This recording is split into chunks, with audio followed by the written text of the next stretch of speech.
Hey guys, welcome to the Liberal Hive Mind, a channel solely focused on exposing the abundant hypocrisy of the left. You know, I just recorded a video the other day and I opened up with this CNN headline where they were misinforming their audience on the whole Kilmar Abrego Garcia situation. I mean, a clear clickbait headline duping their gullible leftist audience. Kilmar Abrego Garcia is coming home. Donald Trump has been defeated was basically the omen of the title. But behind the headline, when you actually read the article, you learn that Kilmar Abrego Garcia is being sent back to America not to live the peaceful life that he was as a contributing member and legal citizen and father. No, he's coming back to face serious charges. The leftist media was playing games here, clearly attempting to disinform the public. And I have a video here that shows you firsthand the effects of this media manipulation, the emotional roller coaster that the fake news left-wing machine is putting emotionally unstable people through. Let me show you guys this viral clip. We got some stuff to get into, so let's roll the tape. So yeah, pretty much exactly as I outlined it. Here's the result of disinformation. Liberals are now celebrating the return of Kilmar Abrego Garcia. What the Did Aaron Parnas just report that Kilmar Abrego Garcia is coming home?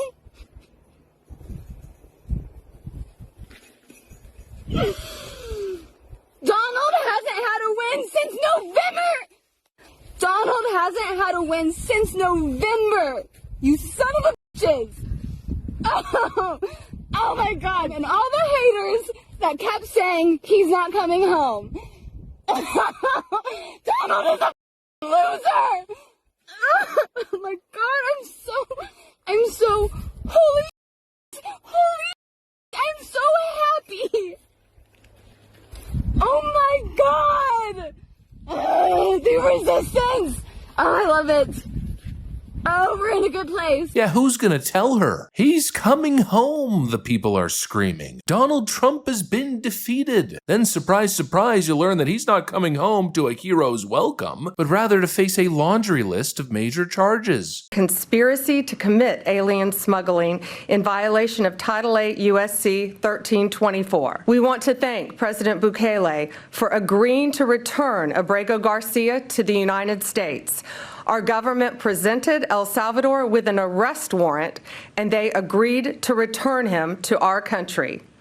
We're grateful to President Bukele for agreeing to return him to our country to face these very serious charges. Upon completion of his sentence, we anticipate he will be returned to his home country of El Salvador. Yeah, it's the emotional roller coaster of left-wing emotional manipulation, playing with the heartstrings of people who don't know any better. You know, I see that clip and I see the people who have essentially, in my view, I mean, maybe it's a little extreme, but my perspective is these people have been mentally abused by the Democrat outrage machine. The leftist media apparatus that churns out scandal after scandal, emotional plea after emotional plea, all designed to keep people fearful, panicked, paranoid. Ooh, Donald Trump is lurking around the corner. He's watching me sleep at night. I can feel it. They want people fearful, scared, angry, confused, because that, of course, makes you easier to control. It's the Democrat disinformation machine, coming, of course, from the party that's constantly lecturing us about the dangers of disinformation. But they're obviously the ones who are weaponizing disinformation, spreading fear, taking advantage of people's emotions, and obviously just playing all sides and all people like expendable pawns. It's not just the low information voter that's getting scammed here, it's also Kilmar Abrego Garcia himself, the people that they elevate to martyr status, who are then subsequently thrown under the bus the second the illusion of victimhood is exposed as duplicitous. Then of course they throw you under the bus or straight to the Washington pack of wolves the second you're no longer useful. I mean, that's exactly what the Kilmar saga was this whole time. They simply used him as a political pawn from the start, with Democrats pushing him to the forefront. Kilmar's our boy. Let's go have coffee with Kilmar in El Salvador. But the whole thing was based on a false premise, an obvious false premise, and now it's backfired. Not just on the Democrats, not just on Kilmar's wife, but now on Kilmar himself, who the Democrats advocated so much they wanted him back. That was so important. It was important for Kilmar. To come back for what? As an illegal migrant gang member back into the American system? Okay. Oh, well, would you look at that? that? Over 100 instances of human smuggling. Looks like you're facing some pretty big charges here, bud. Big mistake, big blunder by his lawyers. His lawyers never, ever should have tried to bring him back to the United States.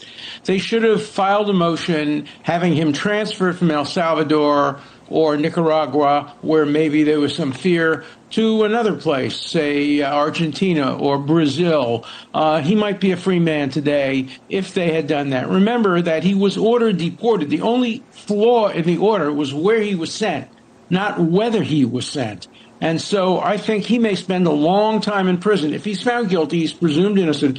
But if he's found guilty, he's going to spend a long time in prison complaining about his ideological, radical lawyers who made a hero out of him and try to get him back to the United States when that was not in his own self-interest. So lawyers made the most fundamental mistake a lawyer can make, putting ideology before the best interest of the client.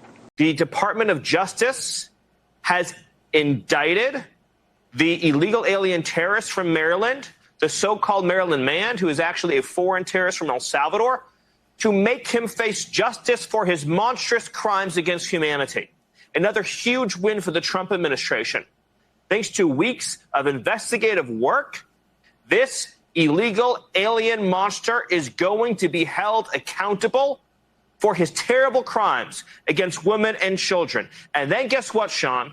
After he does hard time in an American jail, guess where he's going? Right back to El Salvador. Yeah, brought back just to face some serious charges. The Democrat outrage machine has now put Kilmar in a much more difficult situation than he would have probably been in otherwise. But do you think the outrage machine cares? Yeah, not a chance. They're too busy moving on to the next headline, the next fake moral panic, the next psychological operation to keep their base whipped into a frenzy. That's the game, folks. The leftist establishment, the DNC, the media apparatus, they're not interested in the truth. They're interested in manipulating the truth so they can gain power over the people, but also power of the people. And that's exactly what these clickbait headlines represent, the leftist manipulation of their audience, faking the story, convincing people that all the activism paid off. Oh, the hashtag resistance led to us getting our boy Kilmar back. And people fall for it. They're living in an alternative DNC reality. And that's just how it's done on that side. It's dishonest, it's manipulative, and it's dangerous. The Democrat disinformation machine. They've proven time and time again that they'll lie, they'll twist, they'll exploit every single emotional lever that they could possibly find. They'll use any political pawn that they can find useful to craft the illusion of victimhood and then cause chaos on the streets. It's all about keeping their followers in a constant state of fear, in a state of vengeance against the Republicans and Trump. Oh, those evil right-wing fascists. Because if you don't have a message, if you don't have a track record, if you don't have good ideas, then how else do you expect to win? How else do you expect to control anything? And of course, the leftist structure is always most venomous and most dangerous in times of desperation, and boy is the Democrat Party in absolute desperation. So get ready for the season of disinformation, for the onslaught of fake news and manufactured outrage and psyops, because I have a feeling what we're looking at right now is small scale. Anyways, that's pretty much what I got for you guys on this one. Hopefully you enjoyed the video. If you did, make sure to leave a like and possibly subscribe. Thanks for watching, and I'll see you on the next one.